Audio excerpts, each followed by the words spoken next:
प्रधानमंत्री नरेंद्र मोदी गुजरात दौरे पर रहे, जहां पर दाहोद के बाद प्रधानमंत्री भुज पहुंचे। भुज में क्या कुछ खास रहा, आज हम उसी सभा स्थल में मौजूद हैं जहां पर प्रधानमंत्री नरेंद्र मोदी कुछ देर पहले थे। तमाम बातें यहां पर प्रधानमंत्री ने लोगों के साथ साझा की। ऑपरेशन सिंदूर को लेकर कड़ा जवाब वापस से पाकिस्तान को देते नजर आए प्रधानमंत्री। उन्होंने कहा कि चुपचाप रोटी खा लो वरना हमारी गोली तो है ही। तमाम बातें उन्होंने यहां पर कच्छ की सीमा से पाकिस्तान को चेतावनी के तौर पर देते हुए कहा। उन्होंने बताया कि किस तरीके से पाकिस्तान की आवाम को और जनता को और साथ ही साथ बच्चों को ये समझना होगा कि पाकिस्तान की सरकार और सेना आतंकवाद को पाल रही है, उन्हें फंड कर रही है और इसके कारण जो पाकिस्तान के बच्चे हैं उनका फ्यूचर खतरे में है। साथ ही साथ यहाँ पर कई ऐसी परियोजना थी जिनका उद्घाटन प्रधानमंत्री नरेंद्र मोदी ने किया। लगभग 53,414 करोड़ की लागत की 33 ऐसे प्रोजेक्ट्स थे जिनका इनॉग्रेशन आज प्रधानमंत्री नरेंद्र मोदी ने भुज में किया। भुज में एंटर करते ही प्रधानमंत्री ने एक मैसिव रोड शो किया और रोड शो के बाद एक ओपन ट्रक में, एक ओपन वाहन में प्रधानमंत्री नरेंद्र मोदी सभा स्थल में पहुंचे और अपने भाषण से पहले, अपने एड्रेस से पहले प्रधानमंत्री ने 33 ऐसे प्रोजेक्ट्स कच्छ को भेंट किए। वीडियो जर्नलिस्ट शरद के साथ महिमा कटारिया, भारत एक्सप्रेस।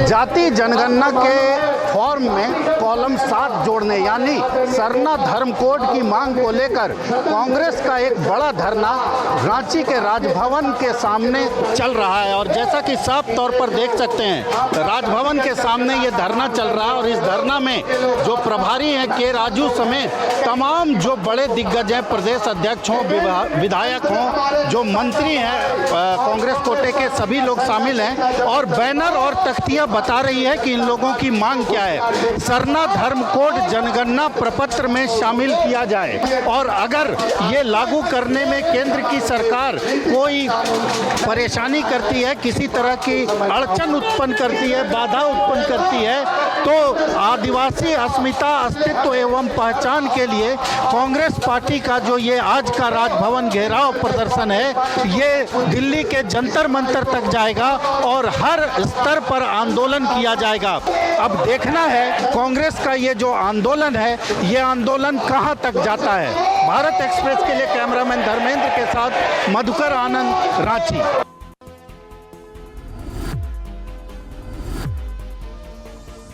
ऑपरेशन सिंदूर और एस जयशंकर के मुद्दे को लेकर कहीं ना कहीं कांग्रेस पार्टी के अंदर राहुल गांधी अकेले से पड़ते हुए नजर आ रहे हैं। कई नेता जो बड़े पदों पर रहे पार्टी के अंदर और अभी मौजूदा तौर पर सांसद भी हैं, तो उनकी जो पार्टी लाइन है वो कहीं ना कहीं अलग नजर आती है। राहुल गांधी और मल्लिकार्जुन खड़गे की बात करें तो लगातार सरकार से सवाल पूछ रहे हैं ऑपरेशन सिंदूर और एस जयशंकर को लेकर, लेकिन कई नेताओं का जो स्टेटमेंट रही है वो कहीं ना कहीं राहुल गांधी और खड़गे के स्टेटमेंट से अलग नजर आती है। हालांकि अभी जो प्रतिनिधिमंडल सरकार की तरफ से भेजा गया है उसमें भी कई कांग्रेस नेता शामिल हुए हैं, लेकिन उसके बावजूद राहुल गांधी लगातार एस जयशंकर और केंद्र सरकार से ऑपरेशन सिंदूर को लेकर सवाल पूछ रहे हैं। हालांकि कई बार पार्टी के द्वारा लाइन भी जारी की गई, कई सर्कुलर भी जारी किए गए, लेकिन उसके बावजूद भी जो मुद्दा राहुल गांधी पुरजोर तरीके से उठा रहे हैं, साफ तौर पर एस जयशंकर से और सरकार से ऑपरेशन सिंदूर को लेकर सवाल पूछ रहे हैं। जिस तरह से कि ऑपरेशन सिंदूर की जानकारी पहले आखिरकार पाकिस्तान को क्यों दी गई, इस तरह के जो सवाल है राहुल गांधी के द्वारा पूछे जा रहे हैं। लेकिन पार्टी के कई नेता ऐसे हैं, उदाहरण के तौर पर शशि थरूर, मनीष तिवारी, पी चिदम्बरम, के सुधाकरण, जिनकी जो लाइन है वो कहीं ना कहीं राहुल गांधी के विपरीत नजर आती है। तो एक सवाल ऐसे उठता है कि क्या राहुल गांधी को इन पूरे मुद्दों को लेकर अपनी पार्टी के अंदर भीतर जो है समर्थन नहीं मिल पा रहा है, एक बड़ा सवाल उठता है। कैमरा पर्सन दिलीप के साथ प्रशांत त्यागी, भारत एक्सप्रेस, दिल्ली।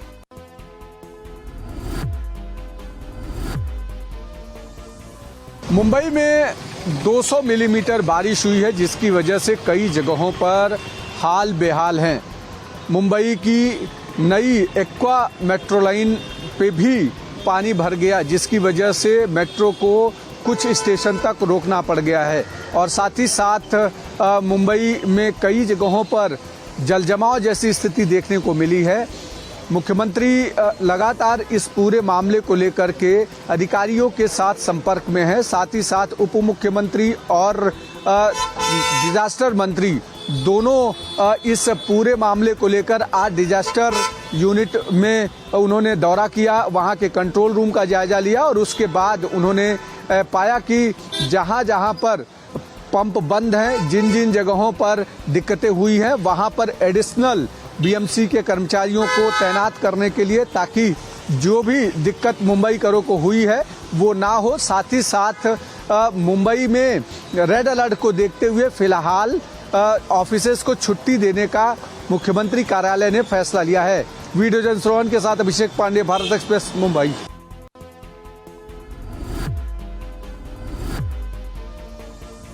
ऑपरेशन सिंदूर के दौरान चीन ने पाकिस्तान का खुलकर साथ दिया था। इस दौरान भारत ने एयर स्ट्राइक तो किया ही, इसके साथ ही सिंधु जल समझौता भी रद्द कर दिया। अब पाकिस्तान को पानी की किल्लत महसूस हो रही है और दर्द चीन को हो रहा है। चीन चाहकर भी अपने दोस्त पाकिस्तान की मदद नहीं कर पा रहा है। पानी की किल्लत की वजह से 80% कृषि और 1/3 जल विद्युत उत्पादन प्रभावित हुआ है।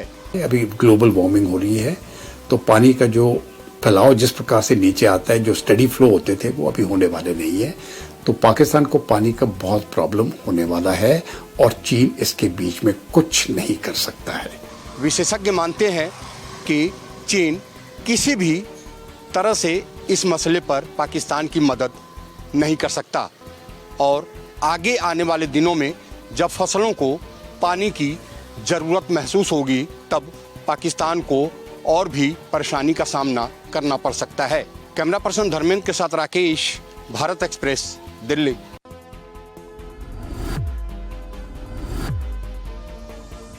प्रधानमंत्री नरेंद्र मोदी मध्य प्रदेश के दौरे पर 31 मई को भोपाल आ रहे हैं।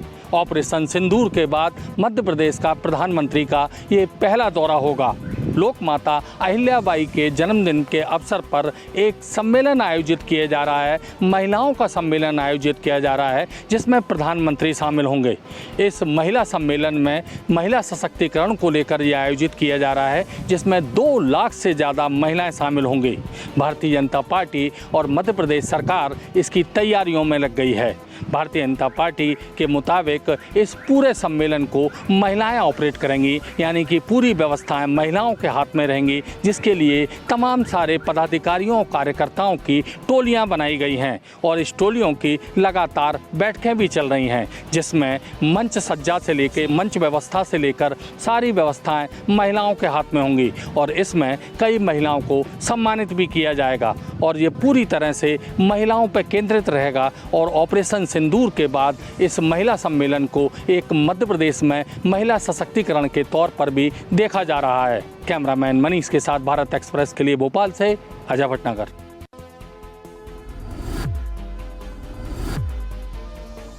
मानसून पूर्व बरसात से दिल्ली एनसीआर का मौसम खुशनुमा बना हुआ है। मौसम विभाग का कहना है कि आने वाले दिनों में भी बरसात ऐसे होती रहेगी, जिससे कि 30 मई तक ये मौसम इसी तरह बना रहेगा।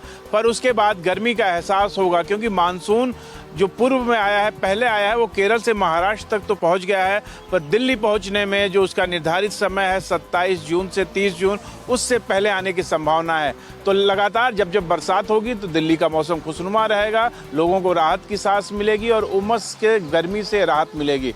पर देखना होगा कि 30 तारीख के बाद गर्मी कितनी बढ़ती है। कैमरामैन आलोक सक्सेना के साथ रमेश कुमार सिंह, भारत एक्सप्रेस।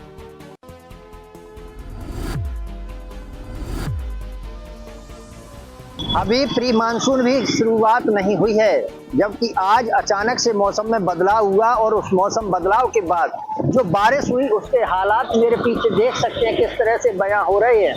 ये जबकि नगर निगम का कार्यालय है, जहां फायर ब्रिगेड भी खड़ी होती हैं और उसके सामने बाल भवन का कार्यालय है, यानी कि नगर निगम के अधिकारी यहाँ बैठते हैं और उसके ठीक सामने आपको ये हालात नजर आ रहे होंगे।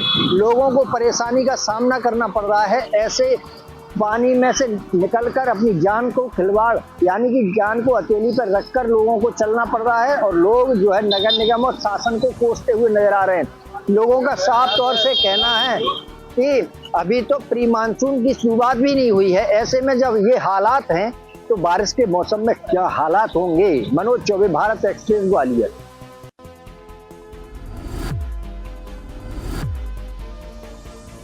कोरोना के मरीज हर दिन बढ़ते चले जा रहे हैं। अगर हम बात करें तो रिसेंटली 752 कोरोना के केसेस नए देखने को मिले हैं और अगर पूरे देश में आंकड़ों की बात करें तो 1009 कोरोना मरीज पूरे देश में अब तक सामने आ चुके हैं जिनका इलाज चल रहा है। हालत बहुत किसी की गंभीर नहीं है। हालांकि कोरोना से 1-2 पेशेंट की मौत भी हुई है, लेकिन उसकी मौत की वजह कोरोना नहीं है बल्कि उनकी उम्र ज़्यादा होना और उनको किसी तरह की गंभीर बीमारी होना बताया जा रहा है। किसी तरह की पैनिक होने की ज़रूरत नहीं है। अगर हम कोरोना केसेस की बात करें तो सबसे अधिक केसेस 430 अकेले केरला से आए हैं। 230 से ज़्यादा केसेस महाराष्ट्र से आए हैं।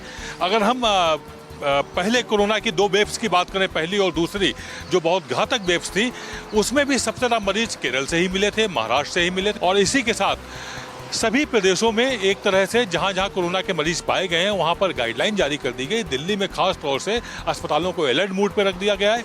जहां भी कोरोना के केसेस बढ़ रहे हैं उन सभी प्रदेशों में भी स्टेट गवर्नमेंट्स ने अपनी गाइडलाइन जारी की हुई है। केंद्र सरकार ने सभी स्टेट्स को जहां पर कोरोना के पेशेंट पाए जा रहे हैं उनको अलर्ट मोड पर रहने को कहा गया है। और इसी के साथ कोशिश ये है कि लोग अवेयर रहें, क्योंकि नई बात नहीं है, लोगों को मालूम है कैसे सावधान रहना है, तो इसको लेकर के एक अपील भी जारी की गई है। कैमरा पर्सन दिलीप के साथ आदित्य द्विवेदी, भारत एक्सप्रेस, दिल्ली।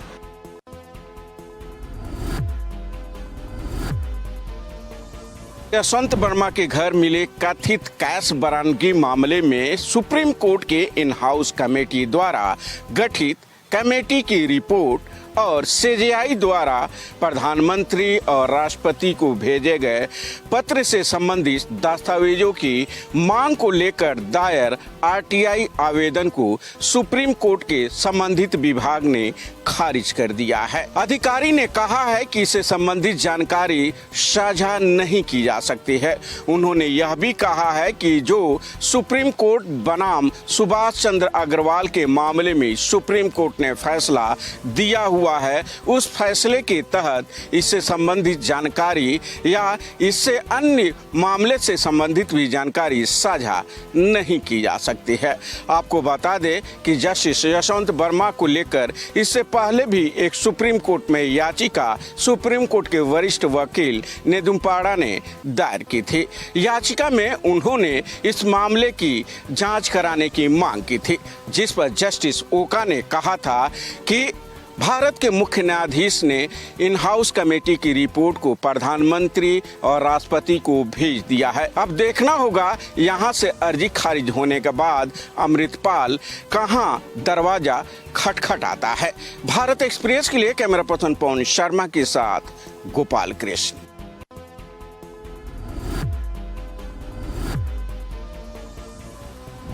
अयोध्या में एक बार फिर भगवान श्री राम की जन्मभूमि रामलला के मंदिर में प्राण प्रतिष्ठा उत्सव की तैयारी की जा रही है।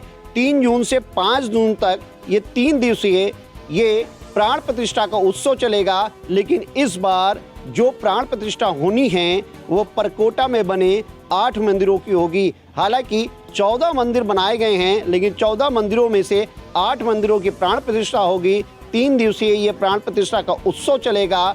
3 जून से लेकर 5 जून तक, गंगा दशहरा तक ये उत्सव चलेगा। माना जा रहा है कि इस दौरान गृह मंत्री अमित शाह जी को भी निमंत्रण दिया गया है। 3 दिवसीय प्राण प्रतिष्ठा की तैयारी रामलला के मंदिर में अभी से शुरू हो गई है। 3 जून को प्रारंभ होगा ये पूरा कार्यक्रम और 5 जून गंगा दशहरा तक चलेगा। कैमरा सहयोगी मानस के साथ Manmeet Gupta, Bharat Express, Ayodhya. RJD supremo Lalu Prasad Yadav के बेटे तेज प्रताप का मामला अब तूल पकड़ने लगा है। जैसे ही ये मामला सोशल मीडिया पर आया, लालू प्रसाद यादव ने त्वरित कार्रवाई करते हुए अपने बेटे तेज प्रताप को पार्टी से 6 साल के लिए निष्कासित कर दिया और साथ ही अपने घर से भी बाहर कर दिया। इस ट्वीट के बाद सियासी भूचाल मच गया, विपक्षी पार्टियों ने हमला तेज कर दिया। एनडीए के ज्यादातर नेताओं ने सवाल खड़े किए कि लालू प्रसाद यादव पार्टी से और घर से बाहर किए हैं या उन्हें दिल से भी निकाले हैं। जिस तरह से सत्ता पाने पर श्री लालू प्रसाद यादव जी ने पूरे बिहार के जनता को लूटने का काम किया था, चारा घोटाला और अलकतरा घोटाला के अन्य माध्यमों से, उसी तरह से अपने यादव परिवार को बर्बाद करने का काम किया। चाहे वो तेज प्रताप जी के पहली शादी हो, चाहे अभी का शादी हो, या अपने दोनों बेटा को आपस में भेदभाव करके उन्होंने पूरे परिवार को बांटने का काम किया है। ये नेताओं का आरोप है कि चुनाव के मद्देनजर इस तरह के फैसले लिए गए हैं ताकि चुनाव में लालू परिवार पर कुप्रभाव ना पड़े।